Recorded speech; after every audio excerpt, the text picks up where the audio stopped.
السلام علیکم دوستو، اگر آپ کو 8171 سے یہ میسج آیا ہے کہ آپ کا ڈائنامک رجسٹری میں اندراج ہو چکا ہے، آپ کفالت پروگرام کے لیے اہل نہیں ہیں اور اگلا سروے 5/6/2026 کے بعد ممکن ہے، تو یہ ویڈیو آخر تک ضرور دیکھیے، کیونکہ آج میں آپ کو اس میسج کی مکمل حقیقت اور حل آسان الفاظ میں بتاؤں گا۔ 8171 کے اس میسج کا اصل مطلب کیا ہے دوستو؟ سب سے پہلے گھبرانے کی ضرورت نہیں، ڈائنامک رجسٹری میں اندراج ہو چکا ہے، یعنی آپ کا ڈیٹا BISP کے نئے قانون سسٹم میں محفوظ ہے، کفالت پروگرام کے لیے اہل نہیں ہے۔ اس وقت حکومت کے ریکارڈ کے مطابق آپ کو بینظیر کفالت کی رقم نہیں ملے گی۔ اگلا سروے 5/6/2026 کے بعد ممکن ہے۔ اس کا صاف مطلب ہے اس تاریخ سے پہلے دوبارہ سروے نہیں ہوگا۔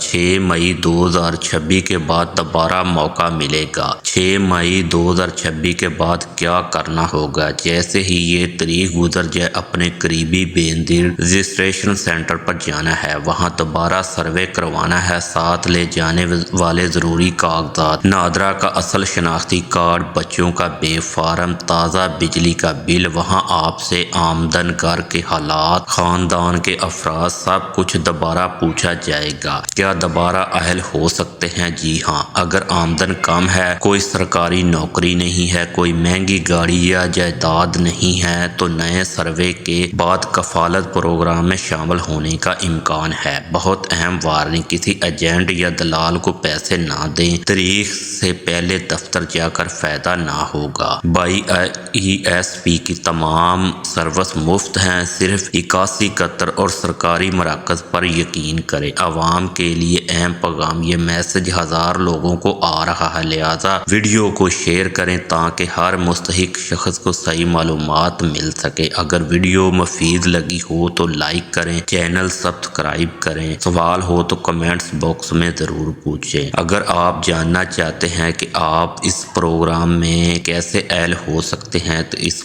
موضوع پر آلریڈی ویڈیو ہمارے چینل پر موجود ہے، آپ اس کو لازمی دیکھیں جو کہ آئی بٹن میں دی گئی ہے۔ تو ویڈیو دیکھنے کا شکریہ، خدا حافظ۔